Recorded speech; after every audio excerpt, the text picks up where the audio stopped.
말씀 산책 우리 살펴보도록 하죠. 첫 번째 질문입니다. 성경 속의 야곱은 야복강 이전과 이후로 나뉜다고 할 수 있습니다. 야복강 이전의 야곱의 인생을 한 문장으로 요약한다면 무엇인가요? 자, 무엇일까요? 말씀의 제목도 그랬죠. 자, 같이 읽어보겠습니다. 시작. 붙잡고자 하였으나 결국 붙잡지 못하였다. 그렇습니다. 움켜쥐려고 했지만 자기의 손으로 움켜쥐지 못하고 결국 이룬 것 같지만 이루지 못하고 성공한 듯 보이지만 또다시 떠나야 하는 그런 실패의 연속이었던 거죠. 그래서 이인자로서 계속 자기의 힘과 노력으로 붙잡으려 할 때는 붙잡은 것이 아무것도 없었다. 이것이 바로 야곱의 전반기의 인생의 모습이었습니다. 자, 두 번째입니다. 온풍기를 꺼주세요. 다음의 성경 구절은 야곱이 외삼촌에게 라반에게 한 말입니다. 여기서 알 수 있는 야곱에 대해 이야기해 보세요. 자, 창세기 30장 30절 오늘 성경 말씀이죠. 자, 여기에 대해서 같이 한번 읽어보겠습니다. 시작. 내가 오기 전에는 외삼촌의 소유가 적더니 번성하여 때를 이루었으니 내 발이 이르는 곳마다 여호와께서 외삼촌에게 복을 주셨나이다. 그러나 나는 언제나 내 집을 세우리이까. 여기서 알 수 있는 야곱에 대한 이야기, 야곱의 마음, 야곱이 가지고 있는 삶의 어떤 행동의 기준, 이것이 무엇입니까? 같이 읽고 정리합니다. 시작. 그는 원망만 하고 있지 않았습니다. 그가 할 수 있는 일들을 하기 시작했고 그것을 얻기 위해 스스로 노력했습니다. 원망만 하고 있지 않았다는 이야기는 무엇일까요? 바로 몇 분 차이도 아니에요. 형의 발 뒤꿈치를 잡고 태어났으니 거의 동시에 태어난 거죠. 그렇게 태어났으니 왜 장자의 명분을 귀하게 여기지도 않고 장자의 축복을 바라지도 않는 에서는 장자의 명분과 축복을 다 가지고 있습니까? 나는 그것을 귀하게 여기고 나는 그것을 받기 위하여 이렇처럼 애를 쓰는데 왜 내게는 없습니까? 라고 원망만 하고 있지 않았단 얘기예요. 우리가 어떤 조건이 이루어지지 않았을 때, 우리의 어떤 환경이 없을 때 우리는 원망하고 불평하고 없어서 못한다, 이래서 안 된다, 포기하고 말아버리는 것이 바로 실패하는 사람들의 모습 아니겠습니까? 야곱은 자기가 할 수 있는 것들을 하기 시작했어요. 그래서 그것을 위해 스스로 노력했습니다. 나는 언제나 내 집을 세우리이까. 이 야곱의 목표였어요.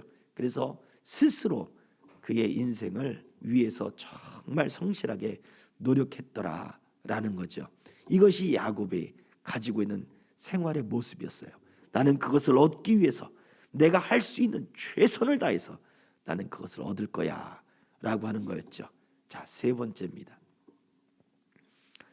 야복강의 밤 끝자락에 씨름에서 이긴 야곱은 어떤 행동을 보였나요? 호세아서 12장 4절입니다. 시작.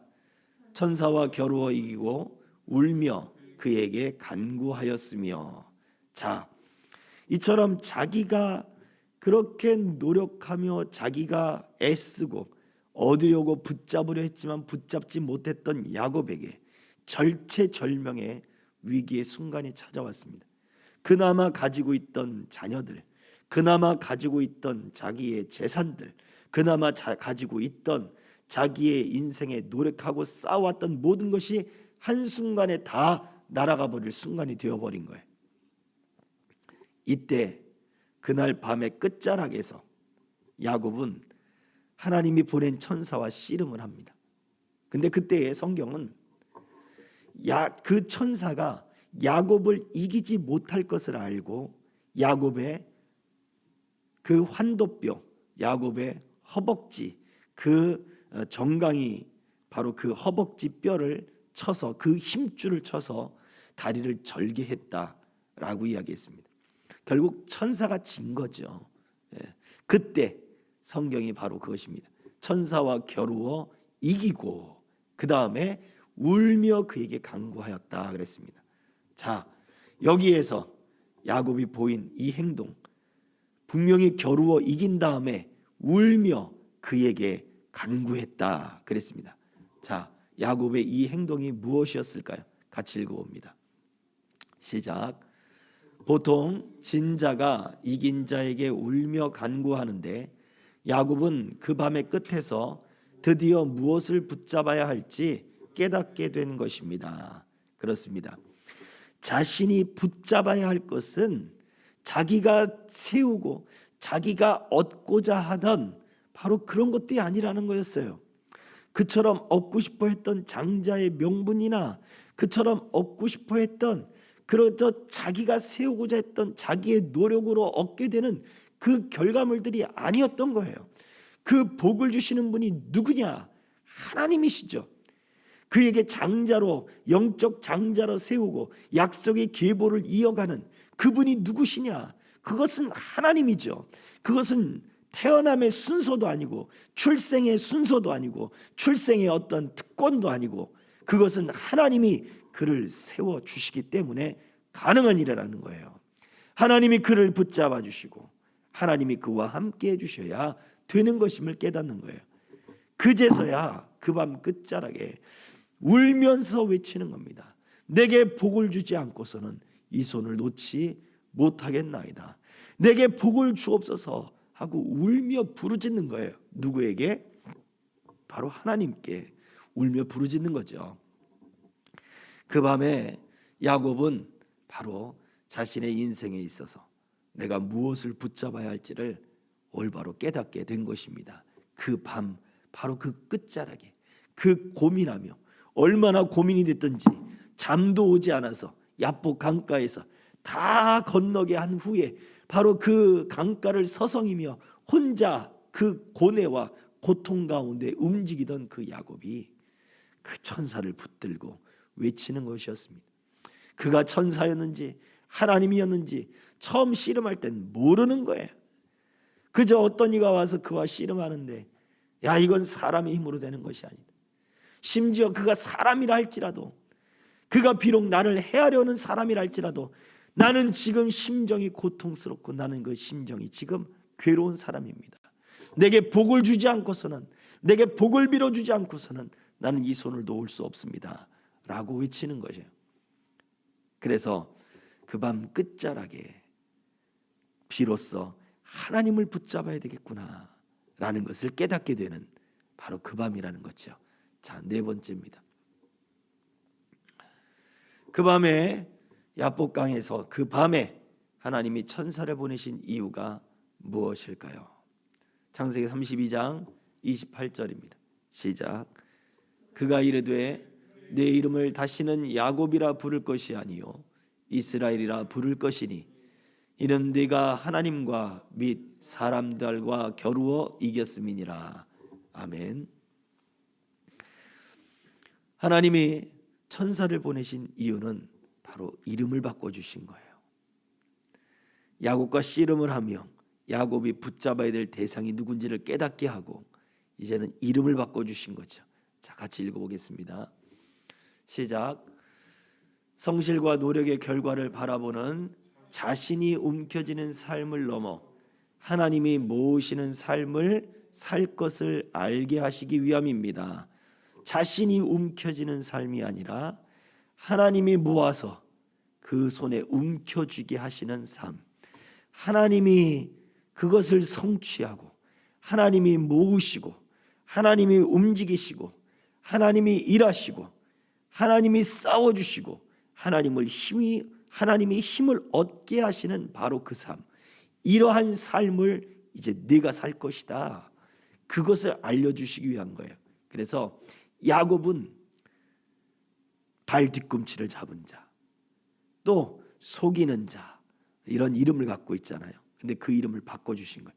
이긴 자, 하나님과 겨루어 이긴 자, 하나님으로 말미암아 힘을 얻은 자, 하나님이 모아서 그 손에 쥐어주는 삶을 바로 그렇게 표현한 거예요. 물론 이후에 야곱의 후반기에도 고난들이 이제 있습니다. 요셉의 일들이 있고 그 아들의 문제들도 있습니다.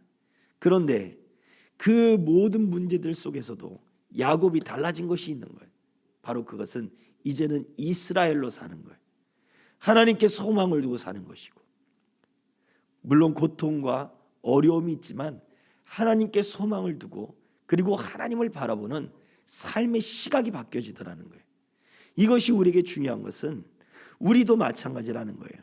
우리가 하나님 앞으로 가는 그날까지 우리가 믿음의 이 시간을, 믿음의 삶을 가지고 우리가 하나님을 소망하고 하나님을 바라보지 못하면 이 시간들을 우리가 결코 이길 수 없다라는 것입니다. 이제는 우리도 내가 움켜쥐고 내가 스스로 싸우고 내가 스스로 얻고자 하는 시간들이 아니라 하나님이 나와 함께 하시고 하나님이 나로 더불어 싸워주시고 하나님이 나로 이기게 하시는, 나는 그래서 그 하나님만 딱 붙잡고 사는 그러한 삶으로 바뀌어져야 되는 것입니다. 그것이 우리에게 소망을 줍니다. 자, 5번째입니다. 아브라함의 아내 사라의 이름도 야곱의 이긴 자와 같은 의미를 지닌 이름입니다. 그 이유가 무엇인가요? 베드로전서 3장 5절 시작. 전에 하나님께 소망을 두었던 거룩한 부녀들도 이와 같이 자기 남편에게 순종함으로 자기를 단장하였나니. 사라는 사레에서 바뀐 이름이죠. 사라라고 하는 그 이름이 바로 이스라엘 할 때, 그 이스라엘 할 때 들어가는 이름이에요. 그래서 사라와 똑같은 이름이라는 거죠. 사라도 이긴 자가 되는 거예요. 사라가 아브라함의 아내였던 그 사례도 자기의 인생과 다투고 자기의 몸종이었던 하갈과 다투고 또 자기의 남편이었던 아브람과도 다툽니다. 이유가 뭘까요? 아브라함은 사라를 2번이나 자기의 아내라고 말하지를 않음으로 말미암아 한 번은 아비멜렉에게 사라를 뺏기게 하고 또 한 번은 애굽 왕에게 바로에게 사라를 뺏기기도 합니다. 자기 남편에게 2번이나 배신을 당한 그 여인이죠. 그 여인이 그러한 인생을 이제 앞으로 살아갈 때 남편만 바라보고 살아가야 되는데 남편을 통해서 그 가장을 통해서 자기의 인생을 살아가야 될 텐데 무엇을 보고 그 가정 속에서 무엇을 보고 살아가겠냐고요. 참 막막하지 않겠습니까? 남편 하나 믿고서 그 갈대아 우르에서 떠나서 하란 땅에 머물렀다가 그곳에서 떠나서 가나안 땅에 들어왔는데 이곳에 오자마자 아비멜렉에게 또 바로에게 그렇게 남편이 배신을 해서 그렇게 끌려가고 팔려가고 하는 듯한 그런 것을 2번이나 겪잖아요. 인생에 어떤 의미가 없을 것 같아요. 근데 그때에 하나님께 소망을 두는 여인이 되는 것입니다. 자녀가 없어서 그 자녀가 없는 가운데서도 하나님이 약속했던 그 약속들을 바라보다가 또 거기에서 또 좌절하기도 하는 그러한 경우도 있었지만 하나님은 아브라함의 이름을 아브라함으로 바꾸고 사라의 이름을 사라로 바꾸시면서 그 여인으로 하여금 하나님과 그리고 사람들과 더불어 겨루어 이긴 자가 되게 하셨습니다. 너는 앞으로 살아라 해라. 하나님께 소망을 두는 자가 되게라. 바로 그 말씀을 주신 거지요. 자, 같이 읽어보고 정리하겠습니다. 시작. 사라도 그의 종 하갈과 다투었고 자식이 없는 서글픈 그의 인생과 다투었지만 하나님께 소망을 두는 삶을 받아들였기 때문입니다. 사라도 이긴 자와 같은 의미를 지닌 이유는 하나님께 소망을 두는 삶을 그 여인이 받아들였기 때문이다. 남편의 위로도 또 자식의 위로도 아닌 하나님께 소망을 두는 삶이었다. 자, 6번째입니다. 사무엘의 모친 한나는 자신을 멸시하고 괴롭히던 분인나와 겨루어 이겼습니다. 자, 한나도 마찬가지죠. 그녀가 이기는 길은 무엇이었습니까? 자, 같이 읽어보겠습니다. 시작. 남편의 위로가 아닌 하나님께 소망을 두었고 하나님 앞에서 울며 기도하였고 주의 종의 말씀대로 응답될 줄 믿었습니다. 그래요. 한나는 남편이 위로해 줍니다. 내가 10자식보다 더 낫지 않습니까? 라고 한나의 남편이 이야기를 해요. 그런데도 한나는 거기에서 위로를 얻지 못합니다. 하나님 앞에 성전에 올라가, 실로에 있는 성전에 올라가 거기서 기도해요. 술 취한 여자가 와서 낮에부터 그 장막 앞에서 저러고 있는다고 오해받을 정도로 그렇게 오랜 시간 기도하고 몸부림쳐 기도하고 그렇게 땀을 흘려 머리가 완전히 떡이 지도록 그렇게 기도했던 거예요. 오랜 시간 그렇게 기도가 끝나고 난 이후에 엘리 제사장이라고 하는 미련하고 또 뚱뚱하고 하나님 앞에 불의한 제사장이지만 그가 나타나서 내 원하는 대로 하나님이 다 응답해 주실 것이다. 이제는 돌아가라 라고 하는 그 말을 믿음으로 받아들였습니다. 그랬더니 정말로 그때에 아이가 생기고 또 태의 문이 열려서 사무엘과 또 그 이후에 하나님이 더 나은 자녀들을 하나님이 한나를 통해 허락하셨다는 것입니다. 자, 여기에서 중요한 것은 한나는 남편의 위로가 아니라 하나님께 소망을 두었다는 거예요. 사라도 하나님께 소망을 두었다는 거죠. 근데 여기에 덧붙여서 한나는 하나님 앞에 울며 기도했고 또 주의 종의 말씀대로 응답될 줄 믿고 평안히 갔어요. 그랬더니 이스라엘 역사 가운데 가장 위대한 사사요 또 선지자요 제사장인 사무엘이 한나를 통해 태어나게 된 것입니다. 저와 여러분들에게 중요한 것, 야곱이나 사라나 한나나 하나님께 소망을 두는 삶을 이제부터 살아야 됐다. 한나는 어떻게 보면 그 결정체입니다. 그래서 믿음으로서 기도하고 응답된 줄 믿고 평안함으로 돌아가서 그것이 실제적으로 그의 삶에 나타났다라는 거죠.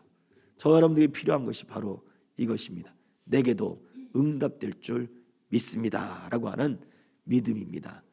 자, 마지막 7번째입니다. 자신이 움켜쥐는 삶과 하나님이 모으시는 삶의 차이를 성경은 무엇이라고 말하고 있습니까? 전도서 2장 26절 다 같이 하나님은 그가 기뻐하시는 자에게는 지혜와 지식과 희락을 주시나 죄인에게는 노고를 주시고 그가 모아 쌓게 하사 하나님을 기뻐하는 자에게 그가 주게 하시지만 이것도 헛되어 바람을 잡는 것이로다. 아멘. 움켜쥐고자 하는 것에 소망을 두지 말고 하나님을 바라봐야 합니다. 그래요. 우리에게 남은 삶이 있고 주어진 인생이 있습니다. 우리가 움켜쥐고 얻고자 하는 것에 소망을 두지 말고 그것을 허락하시고 그것을 주시는 하나님을 바라봐야 합니다. 그 하나님을 바라볼 때 바로 또 한나와 같이 믿음으로 기도하고 믿고 구한 것은 주실 줄 믿고 감사할 줄 아는 우리의 삶이 필요합니다. 저 여러분들 이러한 삶이 되어지기를 풍성한 감사와 믿음의 역사가 나타나기를 주의 이름으로 축복합니다. 기도하겠습니다. 살아계신 아버지 하나님, 은혜와 사랑을 감사합니다. 하나님의 은혜가 오직 주를 바라보는 그 믿음의 사람들 그 발걸음 속에 가득하게 하여 주시고 하나님이 역사하실 것을 믿고 소망하는 믿음의 삶이 더욱더 하나님 견고해지도록 이끌어 주시옵소서. 우리에게 하나님의 은혜가 필요합니다. 하나님의 능력이 필요합니다. 하나님의 인도하심이 필요합니다. 우리의 힘과 우리의 능력과 우리의 지혜대로 살지 아니하고 오직 하나님을 붙잡고 또한 우리에게 주실 것을 믿고 믿음으로 기도하고 또 받을 줄 믿고 감사하게 하시고 평안한 가운데 우리가 하나님이 하실 일들 속에 우리가 기뻐하며 또한 주어진 삶에 최선을 다할 수 있도록 하나님이 이끌어 주시옵소서. 오직 하나님이 주시는 힘이요 내가 움켜쥐는 힘이 되지 않게 하여 주시고 하나님의 지혜와 능력이 더욱더 우리 삶 속에 가득하게 하여 주옵소서. 우리가 야복강에서의 그 캄캄한 밤 같은 두려움과 떨림과 하나님 위기와 마지막 절체절명의 하나님 그 시간들을 걷고 있는 우리 성도들이 있습니까? 그때에 우리 주님 만나 주셔서 하나님을 붙잡을 때 문제가 해결되게 하시고 형통하게 하시고 다시 힘을 얻게 하시고 하나님 앞에 복을 받는 믿음의 사람들 다 되게 하여 주옵소서. 예수 그리스도의 이름으로 기도하옵나이다. 아멘.